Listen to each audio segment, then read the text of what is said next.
അന്ന് അവൾ കെഞ്ചിയതല്ലേ? ആ ജീവനു വേണ്ടി കൈകൂപ്പിയതല്ലേ? അന്ന് നിങ്ങളത് കേട്ടില്ല. നിങ്ങളുടെ കാമവെറി, നിങ്ങളുടെ ക്രൂരത എല്ലാം നിങ്ങൾ അവളിൽ തീർത്തു. ഒടുവിൽ നിങ്ങളും നിങ്ങളുടെ ജീവന് വേണ്ടി കെഞ്ചി അപേക്ഷിച്ചു.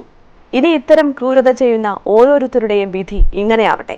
ഒടുവിൽ നിർഭയ കേസിലെ 4 കുറ്റവാളികളായ പവൻ ഗുപ്ത, അക്ഷയ് താക്കൂർ, വിനയ് ശർമ്മ, മുകേഷ് സിംഗ് എന്നിവരെ തൂക്കിലേറ്റി.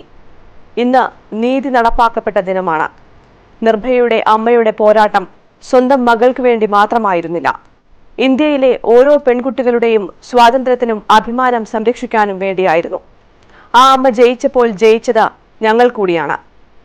മകളെ കൂട്ടബലാത്സംഗത്തിനിരയാക്കി കൊലപ്പെടുത്തിയ 4 കുറ്റവാളികളെ തിഹാർ ജയിലിൽ തൂക്കിലേറ്റിയതിനു ശേഷം നിർഭയയുടെ അമ്മ പറഞ്ഞ വാക്കുകൾ ഇങ്ങനെയായിരുന്നു: നീതിക്ക് വേണ്ടിയുള്ള കാത്തിരിപ്പ് വേദനാജനകമായിരുന്നു. അവസാനം ഞങ്ങൾക്ക് നീതി ലഭിച്ചു. ഈയൊരു ദിവസത്തിന് വേണ്ടിയാണ് ഞാൻ കാത്തിരുന്നത്. ഇന്നത്തെ സൂര്യോദയം ഞങ്ങളെ സംബന്ധിച്ച മകൾക്ക് നീതി ലഭിച്ച പുത്തൻ സൂര്യോദയമാണ്. ഇന്ത്യയിലെ എല്ലാ പെൺമക്കൾക്കും ഇന്നത്തെ ദിവസം പുതിയ സൂര്യോദയമായിരിക്കും.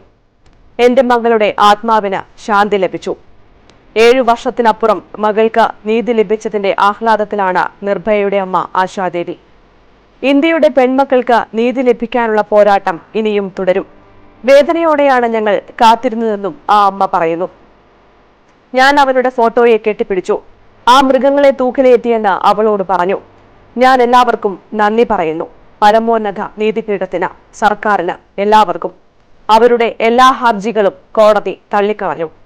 രാജ്യം നാണക്കേടിൽ തലകുനിച്ച വർഷമായിരുന്നു 2012 എന്നും ആശാദേവി പറഞ്ഞു. ഇനിയൊരു നിർഭയ ഇന്ത്യയിൽ ഉണ്ടാവാതിരിക്കട്ടെ എന്ന് നമുക്ക് പ്രത്യാശിക്കാം.